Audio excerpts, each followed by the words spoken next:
ಇಳಿದು ಬಿಡ್ತಾ ಇದ್ದಾರೆ. ಅದಕ್ಕೋಸ್ಕರ ನಾನು ತಗೊಂಡ್ಬರ್ಬೇಕಾಗ್ತದ್ದು. ಆಮೇಲೆ ಸಿನಿಮಾ ರಿಲೀಸ್ ಅಂತ ಯಾವ ಸಮಸ್ಯೆ ಆಗಬಾರ್ದು ಅನ್ನೋ ಕಾರಣಕ್ಕೆ ಅಧಿಕೃತವಾಗಿ ಸರ್ ಓಕೆ ಇವಾಗೆಲ್ಲ ಓಕೆ. ಯಾವ ಹೀರೋ ಹೆಸರನ್ನ ಫ್ಯಾನ್ಸ್ ನಿಮಗೆ ಮೆಸೇಜ್ ಮಾಡ್ತಾ ಇರೋದು ನಮಗೆ ಅದೊಂದು ಕ್ಲಾರಿಟಿ ಕೊಡ್ಬಿಡಿ. ಯಾಕಂದ್ರೆ ಇಂಥವ್ರು ಮಾಡ್ತೀರಾ ಓಕೆ, ಬಟ್ ಯಾರು ಕರೆಕ್ಟ್ ಆಗಿ ಹೇಳ್ತೀನಿ. ನಿಮ್ಮ ಪ್ರಶ್ನೆ ಕರೆಕ್ಟ್ ಆಗಿದೆ. ನಾನು ತುಂಬಾ ಗೌರವಿಸುವಂತ, ನಾನು ತುಂಬಾ ಪ್ರೀತಿಸುವಂತ ದರ್ಶನ್ ಸರ್ ಫ್ಯಾನ್ಸ್ ಕೆಲವರು ಫೇಕ್ ಪ್ಯಾಜ್ ಇಟ್ಕೊಂಡಿರೋದು.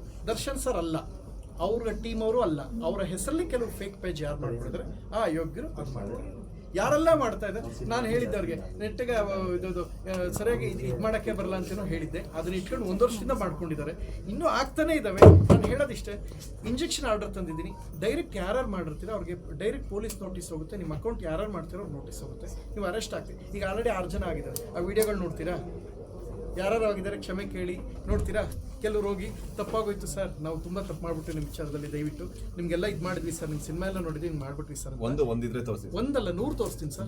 ಅಲ್ಲ ಸೊ ದಯಮಾಡಿ ನಿಮ್ಮನ್ನ ಎಲ್ಲರನ್ನೂ ಕ್ಷಮೆ ಕೇಳ್ತೀನಿ. ನಿಮ್ಮನ್ನ ನನ್ನ ತೇಜೋವಧೆಗೆ ಯಾವುದೇ ಥರ ಡ್ಯಾಮೇಜ್ ಆದರೆ ಅದಕ್ಕಷ್ಟೇ ನಿರ್ಬಂಧ. ನಿಮ್ಮನ್ನ ಡ್ಯಾಮೇಜ್ ಮಾಡಿ ಆಗ್ಬೇಕು. ಈಗ ಒಂದು ಸಾಂಗ್ ರಿಲೀಸ್ ಆಗಿದೆ, ಅದಕ್ಕೇನೋ ಡ್ಯಾಮೇಜ್ ವೈಯಕ್ತಿಕವಾಗಿ ಏನೋ ಮಾಡಿದ್ರೆ ಅಂಥದಕ್ಕಷ್ಟೇ ನಿರ್ಬಂಧ. ನಿಮ್ಮ ಮೇಲೆ ನಿರ್ಬಂಧ ಹಾಕ್ಸಿ ನಾವು ಏನು ಮಾಡೋಣ ಸರ್? ನಿಮ್ಮಿಂದ ಅನ್ನ ತಿಂತಾ ಇದ್ದೀವಿ ಅಂದಾಗ ಅವ್ನು ಯಾವ ಕಲಾವಿದ ಅಷ್ಟೇ.